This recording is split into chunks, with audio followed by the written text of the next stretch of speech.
Hi guys! On the way na po sa Bohol. It was my first time going to Bohol, so I'm very grateful. This place is called, saan man to eh? I forgot. Next time na lang ako ingon. Ug kani ang mga sikat sa tourist spot sa Bohol, ang Tarsier. I was very surprised no kay gamay ka sila pero dako kay silang mata. Look at that.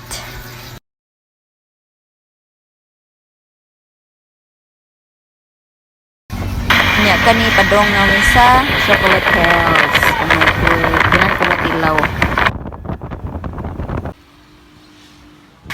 Si kanindot guys.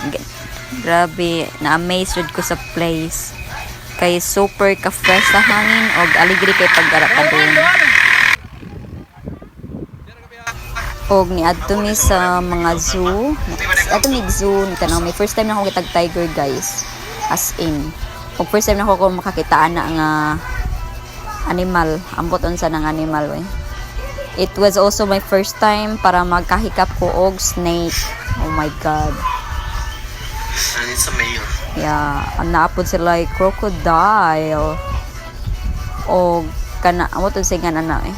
Nalimot ko. Og this one as well, it is my first time. It was my first time. I don't know what is that. Oh, napoy mga butterfly daghan kaayo. Super ka nice.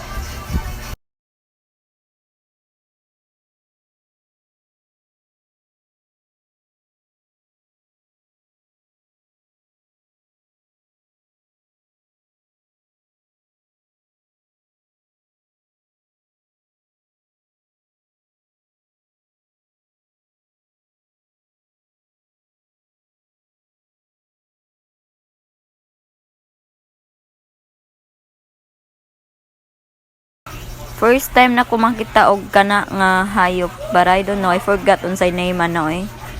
Owl? Is that owl? Ambot lang. Ano yung ato malubok. Malubok ba to? Lubok River? Lubok. Naumi diha.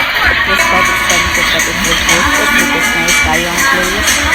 Nagkakonkuan namin for 2 hours. Ano nga pagkain. So, namin tayo pagkain ng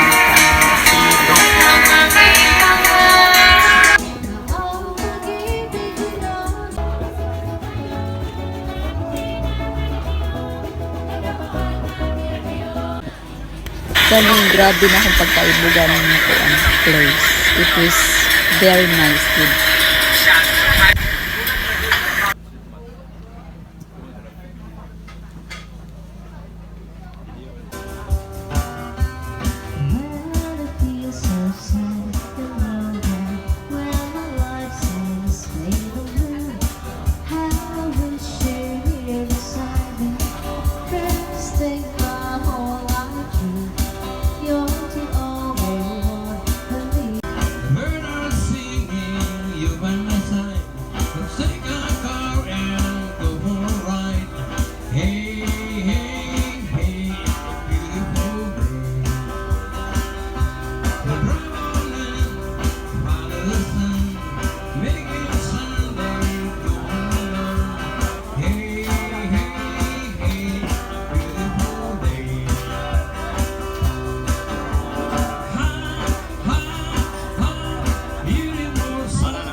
Maura to guys. Thank you kayo sa pag-watch. Please subscribe my YouTube channel. Goodbye.